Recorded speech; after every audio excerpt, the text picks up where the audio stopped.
A Quero di Setteville, in provincia di Belluno, gli iscritti al Flight Academy Belluno, Forza Boxing Club e gruppo sportivo Astra hanno incontrato Maurizio Stecca, campione olimpico e mondiale di box. Sono il maestro Stecca, ex pugile e ex tecnico della nazionale per 25 anni. Oggi sono ambasciatore federale e ho comunicazione con tutte le società che ci sono, specialmente nel Veneto anche, perché poi abito nel Veneto, ma dove vado praticamente do la mia dimostrazione di essere stato poi sicuramente un campione, perché non è che si va a dire che si vince di qua e di là, ci sono i fatti. La mia vita è stata da atleta, di cui ho scelto questo sport che è la boxe, e ho fatto il dilettantismo, che sono arrivato fino alle Olimpiadi dell'84 e le ho vinte, ed ero molto giovane perché avevo 21 anni, e subito dopo 3 mesi passai professionista e poi diventai campione del mondo, campione d'Europa e campione d'Italia nel mondo professionistico.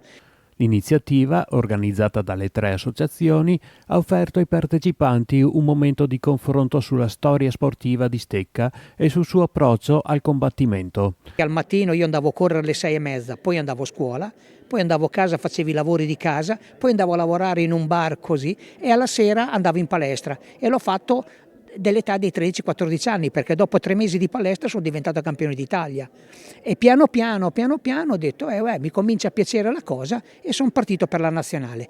Io per 5 anni non ho visto i miei genitori perché ero sempre avanti e indietro con le gare, e a 21 anni ho fatto non la scelta, mi hanno messo in squadra per le Olimpiadi dell'84 e a 21 anni ho vinto le Olimpiadi, medaglia d'oro alle Olimpiadi che nel primo non ci potevo credere, invece ancora oggi aver vinto un'Olimpiadi è la più bella cosa al mondo, anche se sono stato poi campione del mondo, campione d'Europa e campione d'Italia nel mondo professionistico. Un'occasione utile per ascoltare l'esperienza diretta di uno dei protagonisti della box italiana. Alla fine della mia carriera ho detto: cosa faccio adesso? E ho avuto un anno sabbatico, un anno quasi in depressione, perché di solito il campione può avere un ritorno di situazione che non si accontenta cioè hai fatto tutto, però vuoi tornare indietro, ma non è il momento giusto. Allora cominci a capire: ma cosa faccio, cosa non faccio? Ritorno a combattere, ma non ritorno a combattere. Un'indecisione che per me, per un anno, sono andato un po' così, un po' con la testa avanti e indietro, però ho detto: ma io ho fatto tutto quello che dovevo fare, perché non lo posso insegnare ai giovani? Quello che ho fatto. Poi dopo, lo so, le generazioni di una volta sono diverse, le generazioni di adesso sono diverse. È io che devo cambiare per dare un aiuto ai ragazzi giovani per quello che sta succedendo adesso.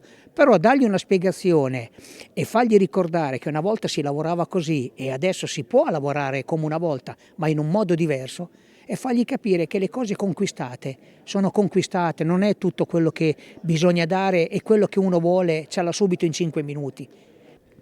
E qual è il tuo primo approccio appena incontri i giovani? Che cosa gli suggerisci, che cosa gli vuoi dire? Io penso che io gli faccio già un applauso per quello che stanno già facendo, perché non tutti possono fare il pugilato, e chi si approccia o chi si vuole vedere, magari si vuole iscrivere già in una società di pugilato, io lo applaudo.